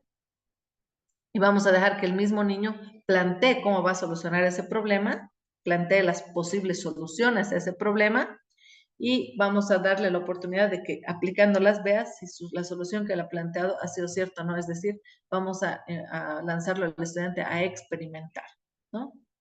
Entonces, acá en esta corriente también se pone como el centro del proceso de enseñanza y aprendizaje al estudiante. Vamos a ver ahora el modelo pedagógico constructivista. Este sí ha sido un modelo que ha nacido, que ha sido súper importante, que ha significado un cambio grande, ¿no? De hecho, hasta hoy, los modelos actuales, la mayoría rescatan muchas cosas de lo que planteaba el modelo pedagógico constructivista, ¿no? El alumno, de hecho, aquí es el artífice, ¿no? Él es el más importante y él va a ser el protagonista del aprendizaje. O sea, si él no actúa, no se da el hecho del aprendizaje, ¿no? Y aquí al estudiante se lo lanza a que plantee retos y preguntas que le permitan resolver problemas, ¿no? Entonces, no solamente le vamos a plantear un problema al estudiante según el modelo pedagógico constructivista, sino que vamos a lanzarlo al estudiante a que él mismo encuentre los problemas que hay en su entorno, los problemas que hay en su contexto, los analice y se cuestione sobre esos problemas, ¿no? Sobre esas cosas que él cree que no están bien en su entorno, y él plantee sus propias soluciones. Entonces, súper interesante, ¿no? La relación pedagógica va a ser igual que en los anteriores. El estudiante va a ser el ente activo dentro del proceso de enseñanza-aprendizaje, el docente va a ser un ente pasivo dentro de lo que es el proceso de enseñanza-aprendizaje, ¿no? Y así se va a configurar, ¿no? Eso es básicamente lo que nos dice. El momento histórico en el que surge es cuando Piaget, ¿no? Piaget empieza a hacer unos estudios respecto a cómo se genera el conocimiento en la mente de las personas, ¿no? Cómo se da el conocimiento en los niños, ¿no?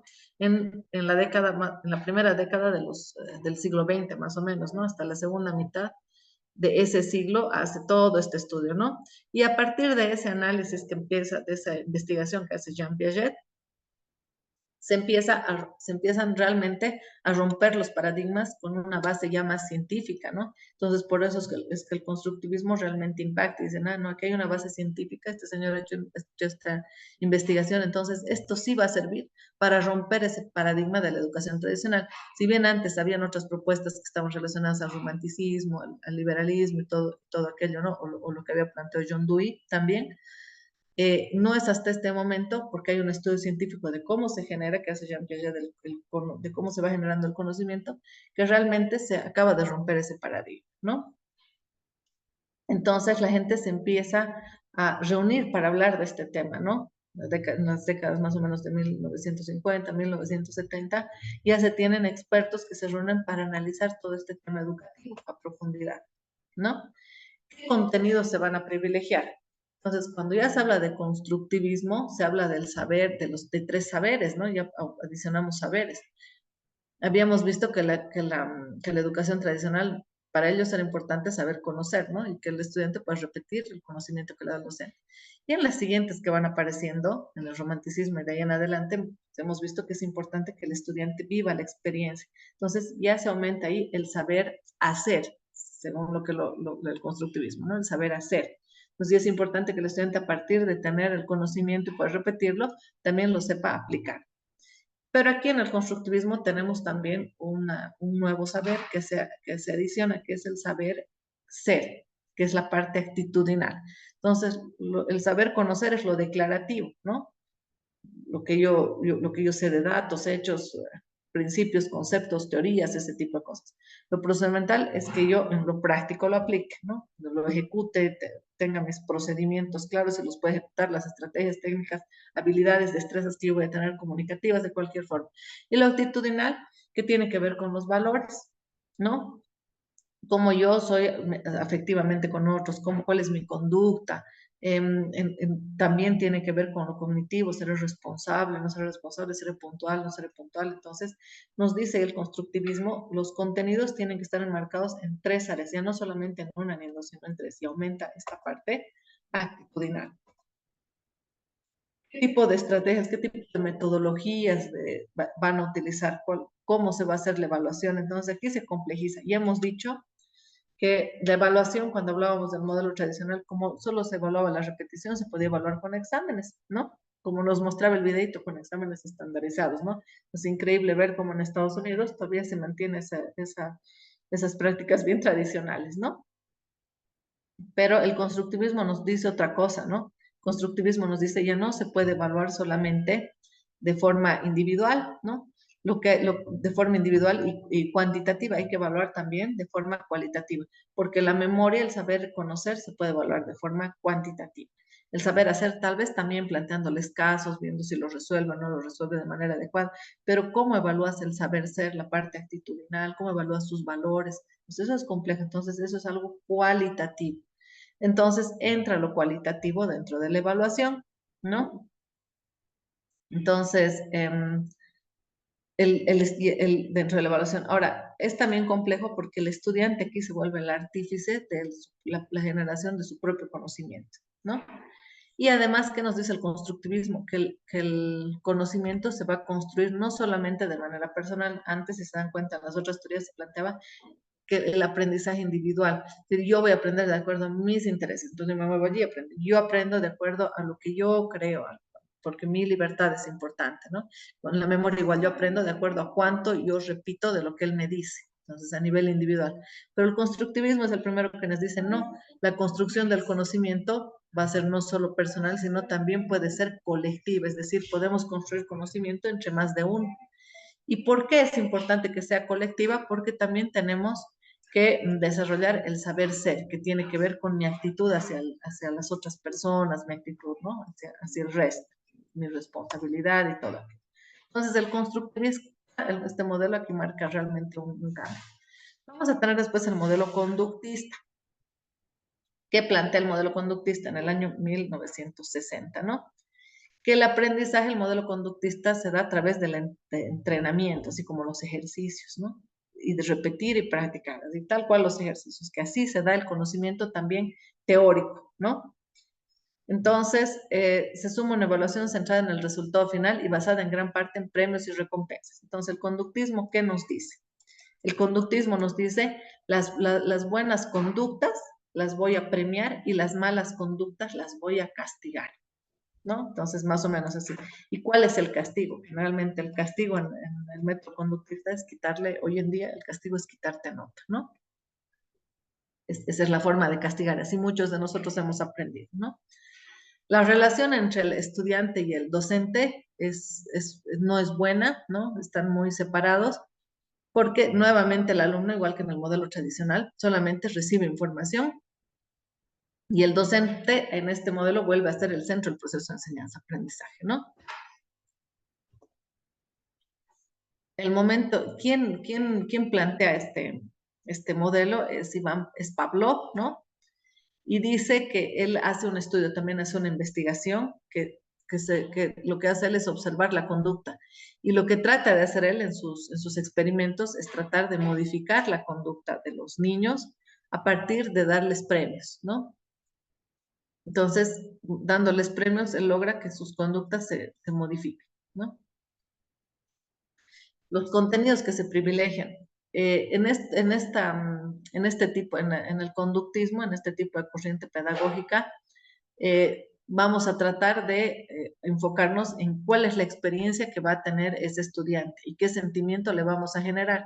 Se le dan premios porque se genera un sentimiento bueno, un sentimiento positivo en el estudiante, ¿no? Entonces, como él va a tener un sentimiento bueno que ha sido motivado por ese premio, va a repetir esa conducta buena que nosotros queremos. Entonces, cuando no recibe premio o inclusive recibe un castigo ante una conducta, no la va a repetir, ¿no? Entonces, esa es la idea más o menos que tiene el conductismo, ¿no? Según el modelo conductista, ¿qué debemos evaluar? Solamente los resultados y mediante qué tipo de instrumentos. Los instrumentos que se van a usar son los tradicionales, ¿no? Es decir, se va a utilizar un examen o se les va a dar un ejercicio, un caso práctico para que ellos puedan resolverlo, ¿no? No se le da la opción al estudiante de intervenir, ¿no? El estudiante no interviene. Más que en que adquirir conocimientos, ¿no? Eso nos va a decir este modelo. Después vamos a tener el modelo pedagógico activo, 10 añitos después, en el año 1970, ¿no? Aquí vamos a tener a Juan Jacobo Rousseau y John Dewey. John Dewey es una persona súper importante en el tema educativo, ¿no? ¿Qué nos dice este modelo pedagógico activo? Que lo importante no solamente es aprender, sino aprender a aprender. Es decir, lo importante no es que yo haya aprendido lo que el docente, lo que alguien quería que yo aprenda, lo que yo necesito aprender, sino que yo aprenda cuál es la mejor manera de aprender. Entonces, ahí yo tengo que hacer una introspección dentro de mí, de qué manera aprendo mejor, ¿no? La educación en este modelo pedagógico activo es individualizada. O sea, cada estudiante aprende de una forma diferente y cada estudiante lo tiene que aprender como aprende de forma individual. Entonces, el docente lo que tiene que hacer es estimular que el estudiante genere ese aprender a aprender, ¿no? Y la relación que mantiene el docente con sus estudiantes es dialógica, es decir, aquí se promueve mucho el diálogo, ¿no? El docente le dice algo, el estudiante tiene que responder para que se llegue a ese punto del aprender a aprender.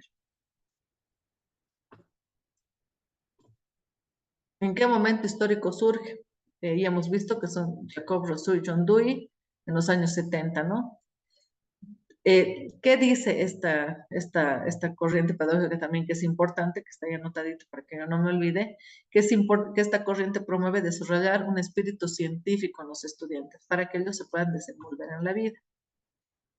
¿Qué contenidos se privilegian? ¿Qué es lo que tiene que hacer el docente básicamente? No establecer qué contenidos tiene que aprender el estudiante, sino que además de establecer qué tiene que aprender el estudiante, ponerle actividades que lo motiven, las cuales él se divierta, ¿no? Que estén orientadas obviamente a que generen conocimiento, pero actividades que a él le diviertan a este chico. No solamente escuchar al profesor, tomar apuntes, sino ser activo. ¿Qué más? El método, se sitúa la actividad de cada estudiante para dar autonomía y libertad. O sea, los métodos que utilicen tienen que permitir siempre que el estudiante tenga esa autonomía, tenga libertad. Aquí está este momento donde se crean técnicas como, por ejemplo, el aprendizaje basado en problemas. Antes habíamos visto en otros modelos anteriores que les había dicho que al estudiante se le plantean problemas y él tiene que decir cuál es la solución que él plantea. Pero el aprendizaje basado en problemas no es igual que el estudio, que darle un estudio de casos, ¿no? El estudio de casos, tú le das un problema al estudiante que él tiene que resolver, del cual tú sabes la solución, ¿no? Y el aprendizaje basado en problemas, tú le planteas al estudiante un problema al cual él puede plantear cualquier tipo de solución investigando, ¿no? Entonces, eso es diferente. Entonces, pueden haber más de una respuesta correcta, ¿no? Y eso es interesante, ¿no? El modelo crítico. ¿Qué va a ser el modelo pedagógico crítico? El modelo pedagógico crítico, ¿cuál es la relación que va a tener el docente con el estudiante? La relación que van a tener no va a ser vertical, va a ser una relación entre docente y estudiante que va a ser horizontal. Y no solamente, pero aquí a diferencia del anterior, el anterior era más individualista, era con el estudiante, porque él tenía su propia forma de aprender, entonces tenía que irlo apoyando. Y era el método dialógico, conversando con el docente que se aprendía y también con sus compañeros, pero la educación era más individual. Aquí es importante que se integren los estudiantes entre ellos. El docente va a ser parte del grupo, ¿no? No solamente se va a potenciar desarrollo individual, sino también grupal. Entonces, el docente va a ser parte del grupo y de manera horizontal los va a apoyar para que ellos participando puedan generar ese conocimiento. El docente tiene que tener una actitud particular para este modelo, tiene que ser crítico, siempre reflexivo, es decir, tiene que lanzarlos a ellos a que puedan criticar, reflexionar toda la información que están recibiendo, ¿no? Tiene que ser un agente de cambio social, político, ¿no?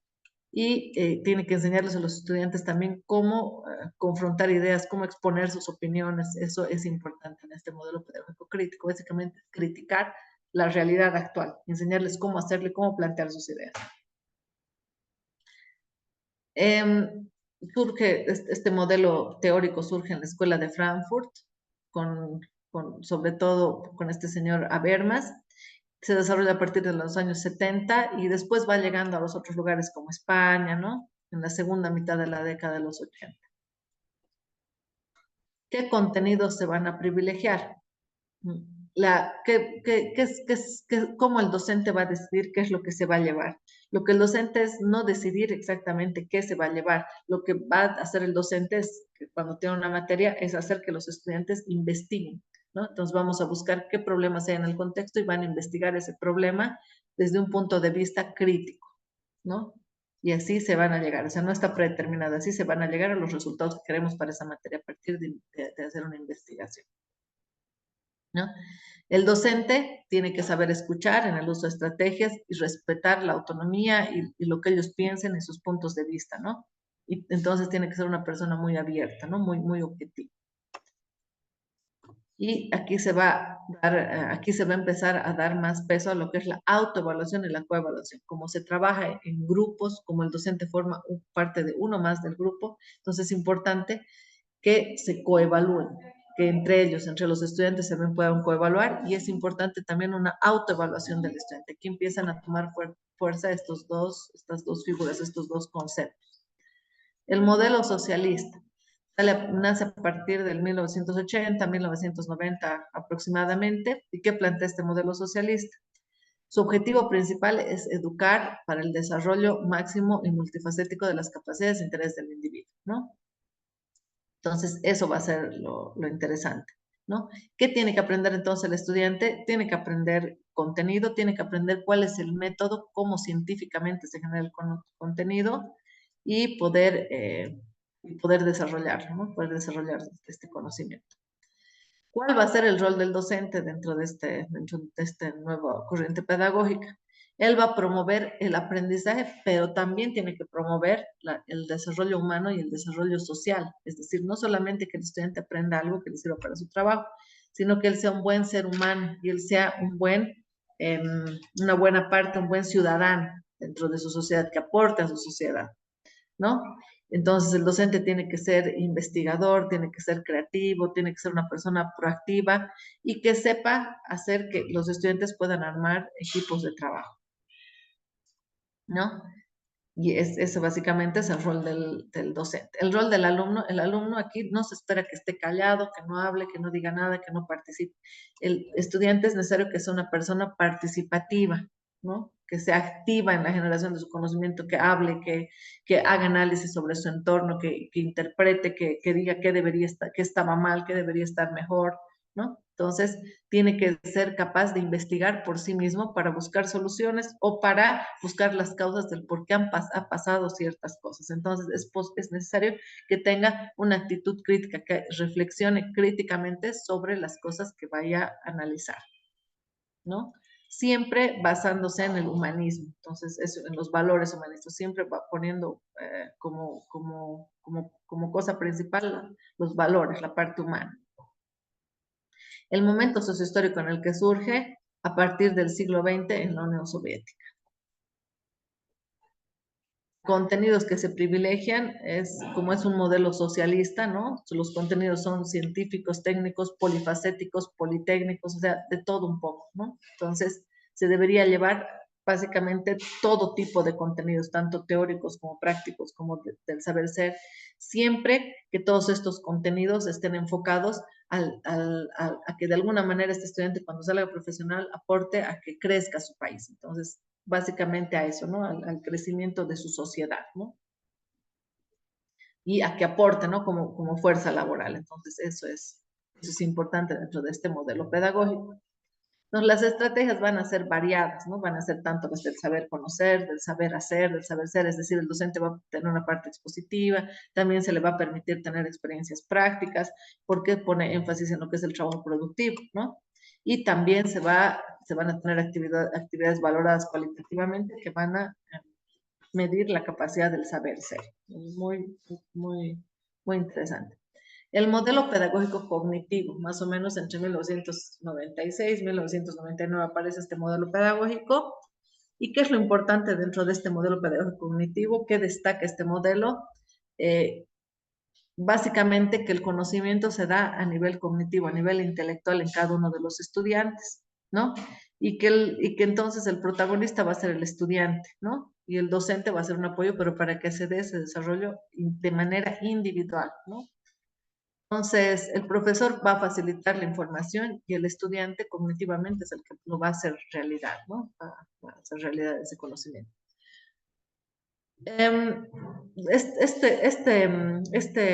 Esta corriente pedagógica va a surgir, va a ser propuesta por Jean Piaget, ¿no? Jean Piaget hace un estudio de lo que es la psicología genética, ¿no?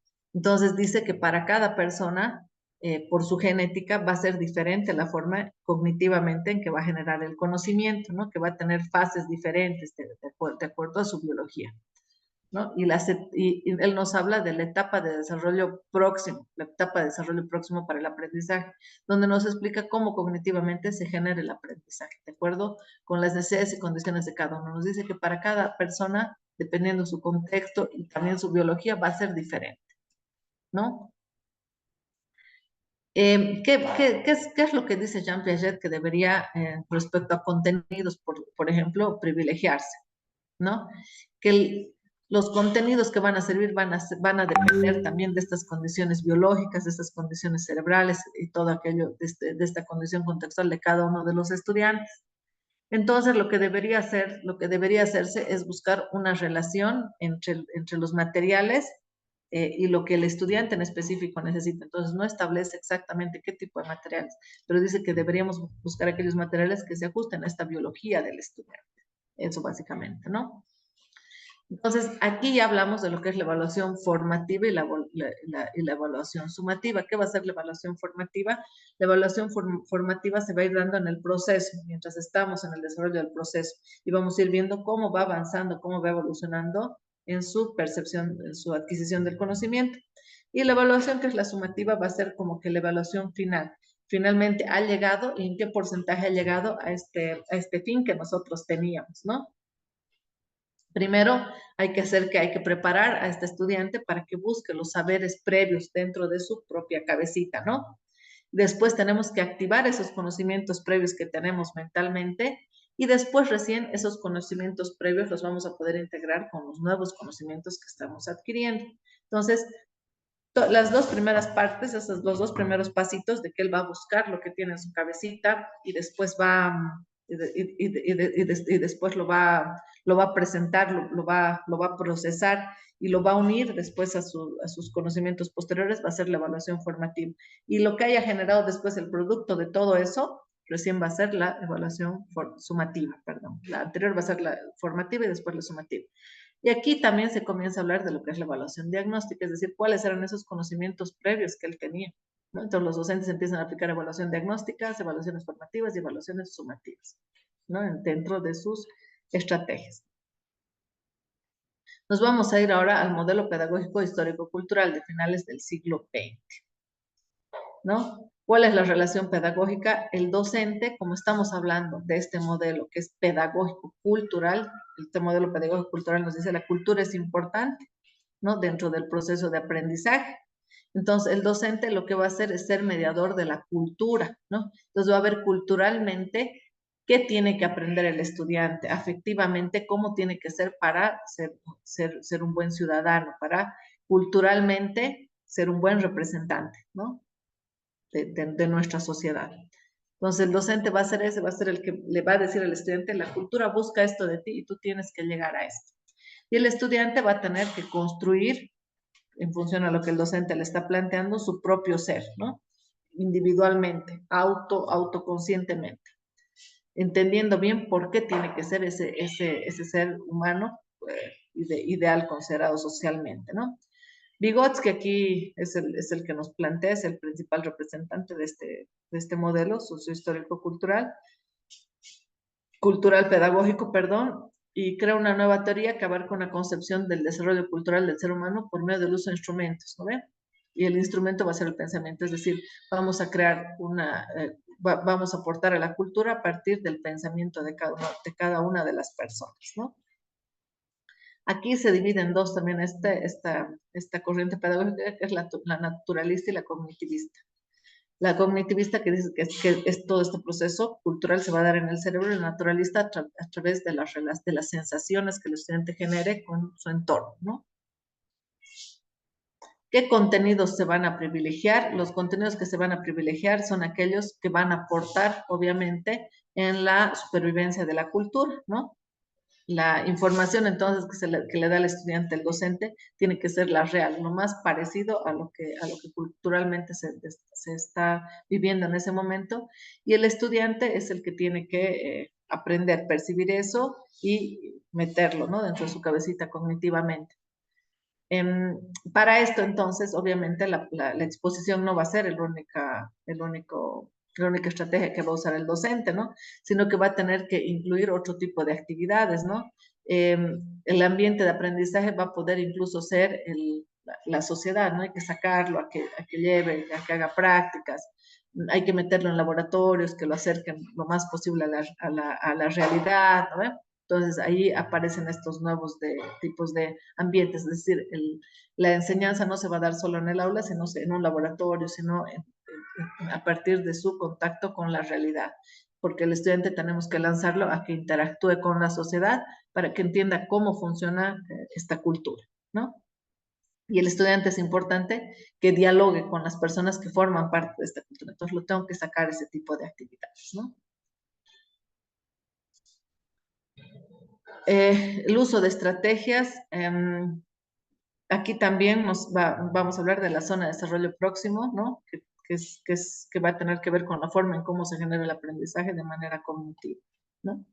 Entonces, las estrategias van a tener que ver con con qué cosas yo tengo que hacer para llegar con más facilidad a la zona de desarrollo próximo del estudiante desde el punto de vista cognitivo. El modelo pedagógico complejo. Este modelo pedagógico es en el cual se basa el modelo por competencias bajo el socioformativo. Se basa en el modelo pedagógico complejo, que es lo más cercanito que tenemos ahorita, ¿no? Entonces, ¿qué pasa con la relación pedagógica en el modelo pedagógico completo? ¿No? Nos dice que la generación del conocimiento para el estudiante es algo complejo, porque el estudiante es un ser multidimensional, es un ser biológico, cultural, histórico, ¿no? Es un ser que siente, no solamente que piensa, también siente, también es parte de una cultura, es parte de una historia, es lingüístico. Entonces, nos dice entonces la generación del conocimiento se convierte en algo complejo, ¿no? Entonces es importante que el estudiante haga una introspección para poder después generar también conocimiento, ¿no? Quien lo plantea es Edgar Morin, esto está muy en boga en este momento, que nos dice eso, que el ser humano es físico, biológico, psíquico, cultural y histórico, lo que les explicaba, ¿no? Es lo que plantea Morin. Los contenidos van a depender de los problemas que hay en la sociedad. Entonces, sí van a haber contenidos predeterminados para el estudiante, pero ¿a partir de qué? A partir de un análisis que se va a hacer curricularmente de los problemas que hay en la sociedad. Entonces, para cada materia vamos a plantearle un problema al estudiante, al cual él debe plantearle a lo largo del avance de la materia soluciones. Tiene que tratar de solucionarlo, no totalmente, pero parcialmente. Eso básicamente nos dice, ¿no? El uso de estrategias, son hartas estrategias, son muchas las que se pueden usar, son trabajo en equipo, torneos de juegos, investigaciones grupales, también está la parte expositiva del docente. Aquí sí hay una diversidad de estrategias que puede usar el docente, porque lo importante es resolver un problema del contexto, ¿no? Después, en el siglo XXI, ya más reciente, surge un nuevo planteamiento de pedagogía, es el modelo de pedagogía personalizada, que es que no está muy en boga, que gracias a la aparición de la pandemia se ha dado boga a otras corrientes nuevas, ¿no? ¿Quiénes son los representantes? Este señor Rogers y Hoss. ¿Qué nos dice este modelo? Que lo que hay que hacer es buscar mejorar el desarrollo de habilidades y estrategias de trabajo intelectual y criterios de selección, ¿no? Es decir, vamos a jerarquizar los conocimientos, vamos a poner cuáles son más importantes y cuáles son menos importantes, y vamos a enfocarnos en desarrollar aquellos conocimientos, aquellas habilidades que nos van a servir para producir ideas nuevas, ¿no? Entonces, esto es realmente nuevo. Ahora, aquí voy a parar y les voy a mostrar el planteamiento. Después de la pandemia ha habido el planteamiento de una corriente educativa nueva, y esta corriente educativa es el conectivismo. ¿Y qué plantea el conectivismo? Básicamente el conectivismo lo que plantea es que el conocimiento se genera a través de la formación de redes, es decir, que el conocimiento no lo puedo generar yo solo de manera individual, el conocimiento se genera a través de varias personas que se unen y aportando van a generar ese nuevo conocimiento, que realmente el conocimiento rico se va a generar de esa manera. ¿Cuál es el rol del docente y del estudiante en nuestra nueva realidad? Yo les voy a mostrar ahorita en un videito. Por favor, un minutito, voy a dejar de compartir y voy a empezar a compartir este videito.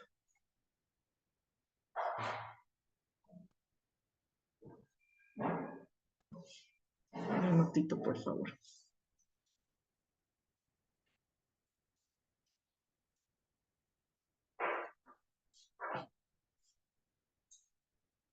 Me avisan si no se escucha, por favor.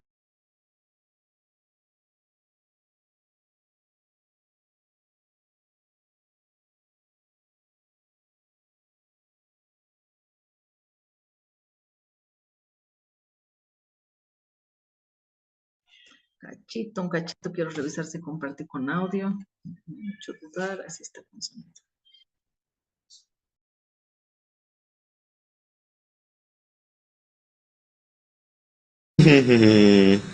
Special thanks to Lee Lefevre of Commoncraft for granting permission to use his brilliantly simple design.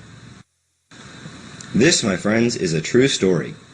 A student at 21st Century High School is studying American psychology as part of his contemporary issues class. but it could be any topic. He attends class 3 days a week, 2 days online.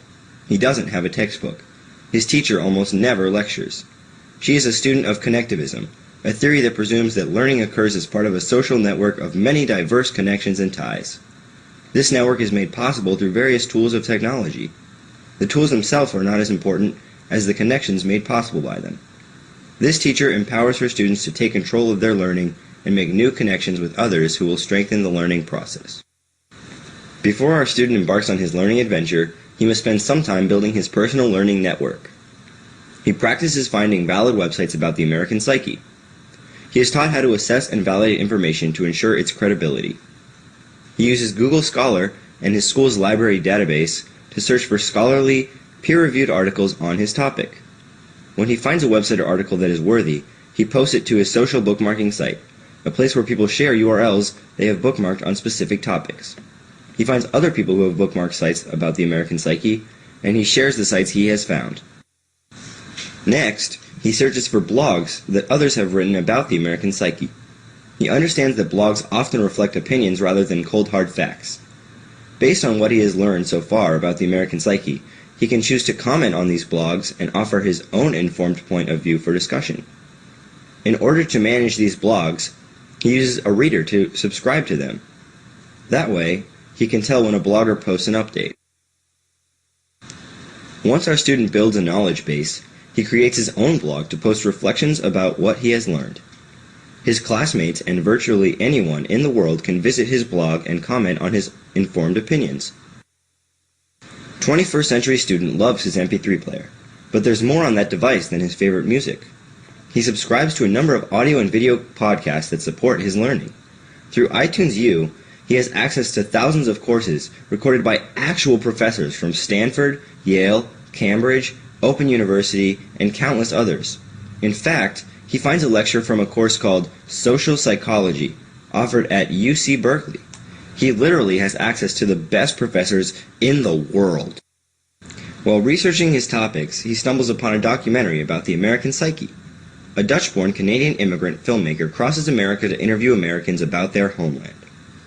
Our student emails the filmmaker, who agrees to video conference with the class to discuss the documentary. By the way, our student knows a few tricks for finding experts. He also knows that it never hurts to ask. People usually love to share their knowledge and expertise, especially with students. As a few weeks pass, our student is busy reading the up-to-the-minute virtual textbook he has created in his social bookmarking account and RSS reader. His learning project culminates in the creation of his choice. Perhaps a video he posts to a video sharing site, an American Psyche wiki from which others can learn, or a voice thread to which others can comment. Regardless of the medium, he is sharing his organization of this knowledge with the rest of the world so the next student of the American Psyche can learn from his hard work. The 21st Century Student Network includes a wide range of connections, each one a new learning opportunity. There is more to connected learning than what you see in this project. Think of it as just the beginning. Information management will be a major challenge in the 21st century. RSS makes it possible for anyone to subscribe to just about any changing content on the internet. New synchronous communication tools are emerging nearly every day. All of these tools make it easier for our student to connect with new contacts and learn effectively from those he already knows. So, why does he even need a teacher, you ask? Good question. She is the one who teaches him how to build this network and take advantage of learning opportunities. She offers guidance when he gets stuck. She shows him how to communicate properly and ask respectfully for help from experts. She shows him how to differentiate between good information and propaganda, how to vet a resource, how to turn a web search into a scavenger hunt, and get excited when he finds that pearl of content. She helps him organize those mountains of information. In her heart, she hopes that when he leaves her class, he'll maintain his learning network and use it to navigate his future and creatively solve the world's problems. These are the skills he will need in the 21st century. This has been a Connectivism production.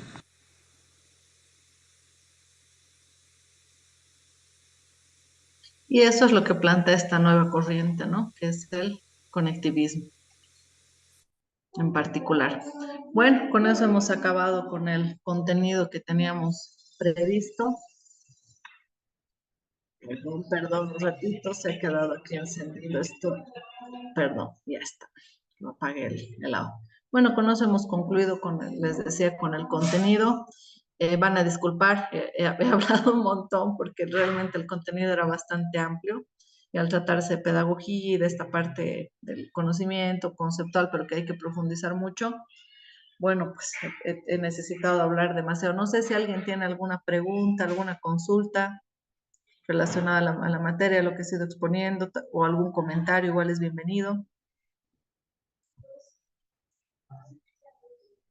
Bueno, al no tener entonces ya más consultas, más preguntas, comentarles por favor que en lo que respecta a las tareas, en cuanto tenga el enlace de la plataforma, yo les voy a subir 3 tareas en particular. Una de las tareas va a ser un foro y otras 2 tareas, una que va a ser un informe y la final que seguramente va a ser algún tipo de tarea, como tal vez un mapa mental, o tal vez un cuadro comparativo, algo así, que yo les voy a ir subiendo. Todas las tareas que les dé van a estar relacionadas a lo que se ha ido avanzando. Les voy a subir igual los documentos y todas las presentaciones que hemos hecho van a estar también en plataforma. Les voy a dejar también en plataforma mi teléfono. En la parte de arriba ustedes van a poderla ver. En cuanto me tenga habilitada, yo voy a ponerles una presentación mía con mi teléfono. Si alguien tiene alguna duda o consulta respecto a los trabajos, me puede escribir. Por favor, del momento que nos den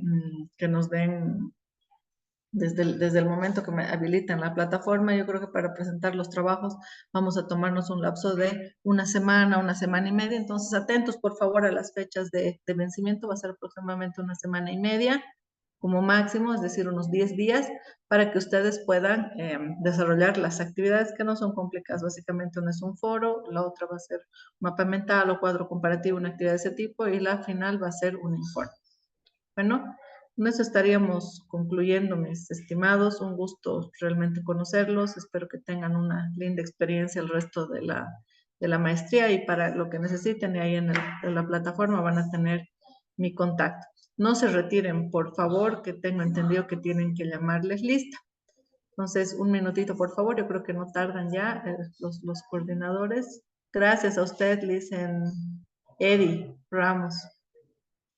Muchas gracias a ustedes. Me escriben, por favor, cualquier cosa, siempre a su disposición, dicen Eddie, ¿no? No hay ningún problema. De preferencia, no me llamen, me escriben, por favor, al WhatsApp para que pueda darles una ayudita, y si es necesario, yo les llamo ese ratito. A veces no siempre respondo a las llamadas, pero si ya me escriben, fija, les voy a devolver la llamada, el audio o algo. O me llaman y me escriben más, por favor, ¿ya? Bueno. Eso sería todo. Gracias a todos por su participación. Lice, ¿me escucha? Sí, Lice. Ya, muchísimas gracias, licenciada. Hasta otra oportunidad. Que tenga muy buen fin de semana. Igualmente a ustedes. Gracias, Lice Ramos. Igual, que esté bien. Buen día también para ustedes.